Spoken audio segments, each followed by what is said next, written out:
Zimbabwe کے خلاف حسن علی کی ایک بار پھر تباہ کن بولنگ، 3 بڑے ریکارڈ توڑ ڈالے۔ زمبابوے کے خلاف دوسرے ٹیسٹ میچ کی پہلی اننگز میں حسن علی کی شاندار 5 وکٹیں، حسن علی نے 3 بڑے اعزاز اپنے نام کر لیے۔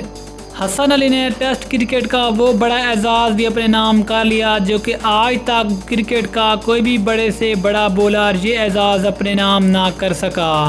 آخر کار حسن علی نے 3 بڑے کون سے ریکارڈ توڑے، ان کی مکمل تفصیل اس ویڈیو میں، لیکن مزید آگے بڑھنے سے پہلے چینل کو سبسکرائب کر کے ساتھ میں لگی گھنٹی کے بٹن کو دبا دیں تاکہ کرکٹ سے جڑی تمام خبریں آپ کو سب سے پہلے جہاں پر ملتی رہیں۔ السلام علیکم، ویلکم ٹو سین سپورٹس۔ آپ کو تفصیل سے آگاہ کرتے چلیں کہ حسن علی نے آج ایک بار پھر تباہی مچا دی اور زمبابوے کے خلاف دوسرے ٹیسٹ میچ کی پہلی اننگز میں 5 شکار کیے۔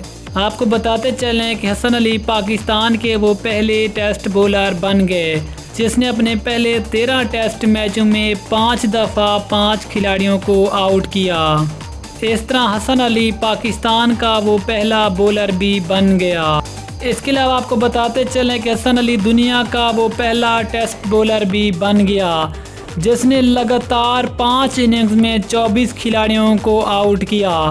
اس طرح حسن علی نے لگاتار 5 اننگز میں 24 کھلاڑیوں کو آؤٹ کرنے کے بعد دنیا کے بڑے بڑے ٹیسٹ بولر کو بھی پیچھے چھوڑ دیا ہے۔ اگر حسن علی کے تیسرے بڑے اعزاز کی بات کریں تو وہ یہ ہے کہ حسن علی 2000 کے بعد یعنی کہ 21 سال کے وقفے میں حسن علی دنیا کا وہ پہلا ٹیسٹ بولر بھی بن گیا جس نے لگاتار 5 اننگز میں 4 مرتبہ 5 کھلاڑیوں کو آؤٹ کیا۔ اس طرح حسن علی نے آسٹریلیا کے گلین میگرا کو بھی پیچھے چھوڑتے ہوئے ایک نئی تاریخ رقم کر دی ہے۔ اگر آپ بھی حسن علی کے فین ہیں تو کمنٹ سیکشن میں حسن علی کے بارے میں کوئی زبردست جملہ ضرور لکھیں۔ ملتے ہیں اگلی ویڈیو میں، تب تک کے لیے اللہ حافظ۔ پاکستان زندہ باد۔